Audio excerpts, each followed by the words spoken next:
Moi, je suis pas d'accord parce que n'importe comment, c'est un vieux, pas un proverbe, mais un vieux.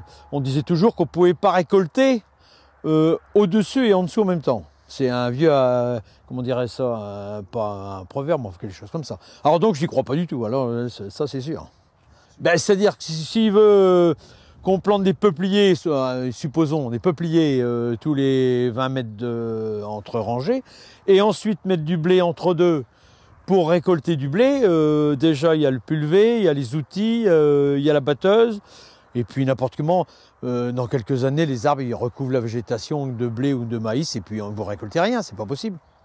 Non, mais qu'on m'explique les avantages, il faudrait voir d'une façon vraiment visuelle, s'apercevoir de ce qui est possible, ou de ce qu'on peut voir, mais je suis très sceptique, très sceptique.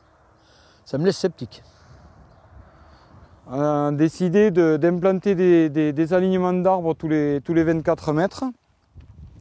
Mais comme je souhaitais absolument recréer l'écosystème des haies à l'intérieur de la parcelle, c'est-à-dire tous les 3 alignements d'arbres, il y aura un alignement mais avec des espèces de bourrages, enfin, où on recréera des haies champêtres telles qu'on peut les voir à l'état naturel, quoi.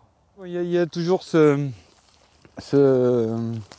idée de production, disons de bois précieux, ainsi de suite, enfin, genre de production un petit peu, je dirais pas spéculative, mais enfin, de rapport, quoi.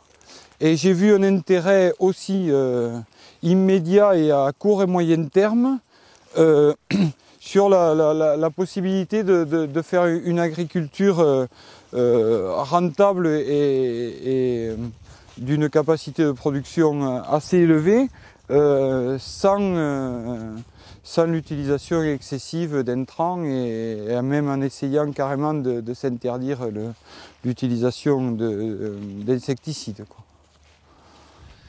Alors c'est une belle idée, c'est une grande idée, mais c'est une chose qu'il faut démarrer. Je pense qu'il faut plus d'une génération d'agriculteurs pour réaliser ce genre de choses.